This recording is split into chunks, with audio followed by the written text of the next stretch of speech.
नमस्कार विद्यार्थी मित्रांनो, स्वागत आहे तुम्हा सर्वांचं आपल्या यूट्यूब चॅनलवरती। विद्यार्थी मित्रांनो, आरोग्य विभागामार्फत नवीन जाहिरात प्रसिद्ध करण्यात आलेली आहे। पाहूयात सविस्तर या व्हिडिओमध्ये कोणती पदे या ठिकाणी मनपा नागपूर यांच्या मार्फत भरली जाणार आहेत ते।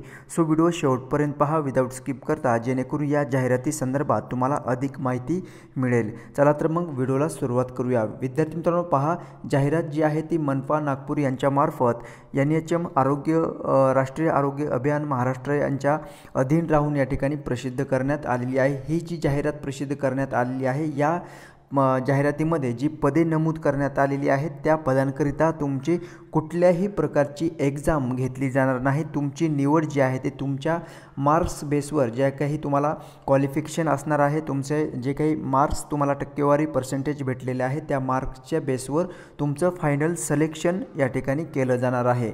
सो पाहूयात सविस्तर या भरती संदर्भात। विद्यार्थी मित्रांनो, कंत्राटी पदभरती ही असणार आहे। या ठिकाणी पहा, आरोग्य विभाग महानगरपालिका नागपूर यांच्या नियंत्रणाखालील corporation integrated health and family welfare society मनपा नागपूर अंतर्गत कंत्राटी स्वरूपात पदे भरण्याकरिता जाहिरात प्रसिद्ध करण्यात येत आहे। अर्ज स्वीकारण्याचा वेळ या ठिकाणी देण्यात आलेला आहे 22/7/2024 ते 29/7/2024 पर्यंत सकाळी 10 ते सायंकाळी 5 वाजेपर्यंत राहील असं या ठिकाणी सांगण्यात आलेलं आहे।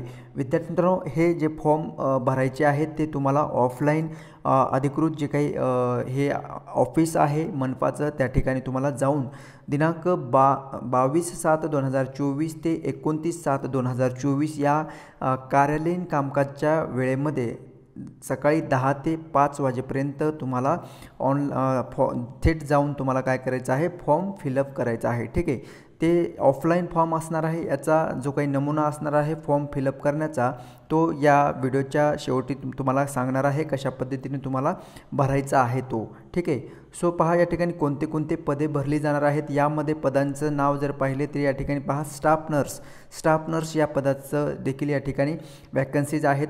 अनुसूचित जातीसाठी 1 वॅकन्सी आहे, अनुसूचित जमातीसाठी 1 वॅकन्सीज आहे, VJA साठी 1 आहे, NTD साठी 1 वॅकन्सी, OBC साठी 2 वॅकन्सीज, EWS साठी 2, SEBC साठी 1, खुल्या वर्गासाठी 4, ओपनसाठी 4 वॅकन्सीज आहेत विद्यार्थी मित्रांनो। आणि जवळपास वॅकन्सीज जर पाहिले टोटल स्टाफ नर्स या पदासाठीचे तर 13 वॅकन्सीज या ठिकाणी भरल्या जाणार आहेत। क्वालिफिकेशन काय असणार आहे तर पहा, BSc नर्सिंग असायला हवं आणि GNM कोर्स 3 अँड म्हणजे 3.5 वर्षाचं त्यांनी कंप्लीट केलेलं असायला हवं।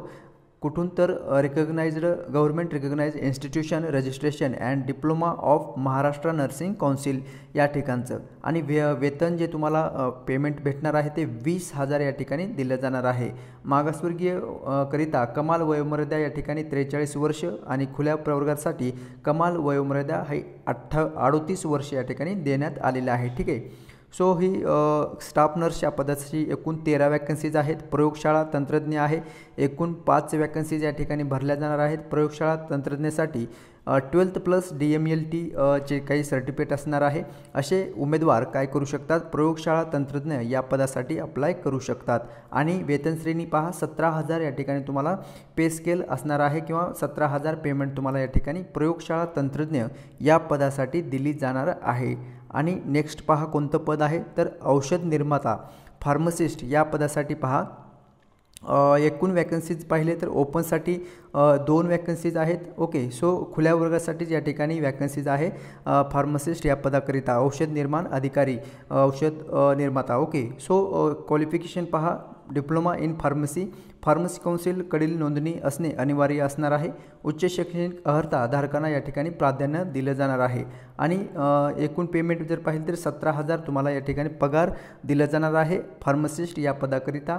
वयोमर्यादा पहा, मागासवर्गीयांसाठी 43 वर्ष आणि खुला प्रवर्गातील उमेदवार असेल तर 38 वर्ष या ठिकाणी वयोगट देण्यात आलेला आहे। ठीक आहे, सो इच्छुक उमेदवारांनी काय करायचं आहे, प्रमाणपत्रांच्या छायांकित प्रतीसह नमूद वेळेमध्ये अर्ज कार्यालयात सादर करायचा आहे। विहित वेळेनंतर आलेल्या अर्जांची भरती प्रक्रियेसाठी विचार केला जाणार नाही। त्यामुळे जो काही टाईम देण्यात आलेला आहे त्या टाईमामध्ये तुम्हाला ऑफलाईन फॉर्म फिलअप करून त्या ठिकाणी जायचं आहे। अर्ज स्वीकारण्याचं ठिकाण पहा, नागपूर महानगरपालिका आरोग्य विभाग 5 5वा माळा, छत्रपती शिवाजी महाराज नवीन प्रशासकीय इमारत, सिव्हिल लाईन, नागपूर या ठिकाणी या पत्त्यावर तुम्हाला तुमचा फॉर्म जो आहे तो दाखल करायचा आहे। आता तुम्हाला तुमचं सिलेक्शन कशा पद्धतीने केलं जाणार आहे पहा। जे काही तुम्हाला तुमच्या क्वालिफिकेशननुसार मार्क्स असतील तर त्यानुसार तुमचं सिलेक्शन केलं जाणार आहे। पदासाठी आवश्यक क्वालिफाईंग एक्झाममधील गुण अंतिम वर्षाच्या गुणांच्या आधारे असणार आहे, जसं की तपशील या ठिकाणी देण्यात आलेला आहे। मिळालेले एकूण गुणांची टक्केवारी 50 प्रमाणे या ठिकाणी एक्झाम्पल देऊन तुम्हाला सांगितलेलं आहे की तुम्हाला जर 60% असतील तर 60%च्या 50 गुणाप्रमाणे 60% गुण प्राप्त असल्यास त्याचे 50% प्रमाणे पहा। 60 गुणिले 50 डिवाइड बाय 100 म्हणजे 30 गुण।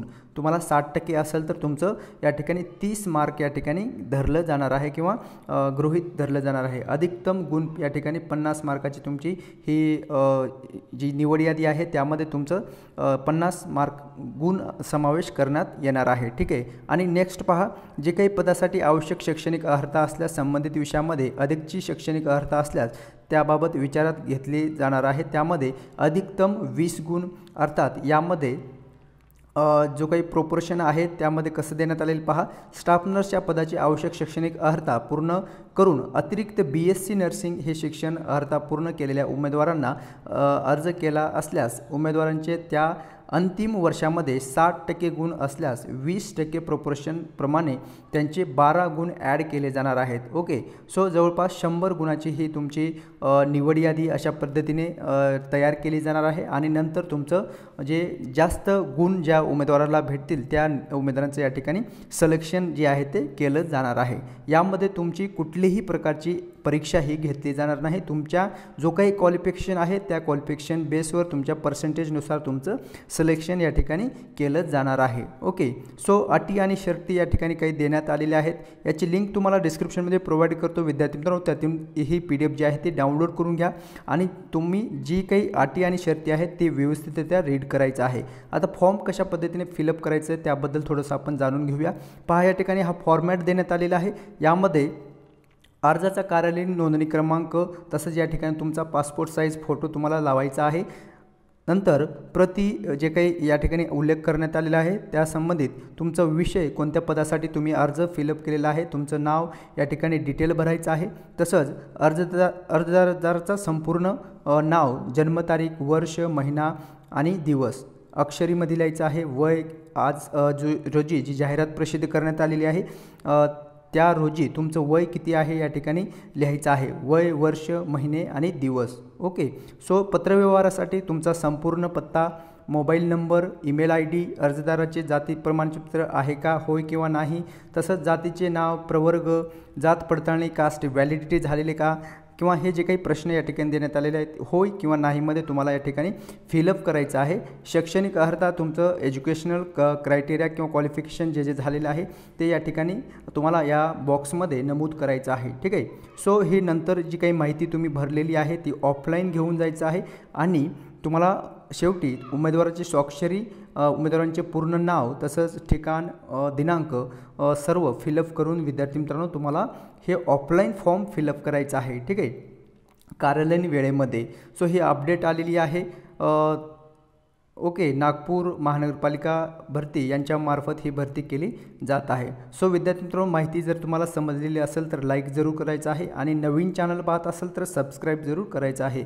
भेटूयात नेक्स्ट अपडेट घेऊन पुढील व्हिडिओमध्ये। धन्यवाद।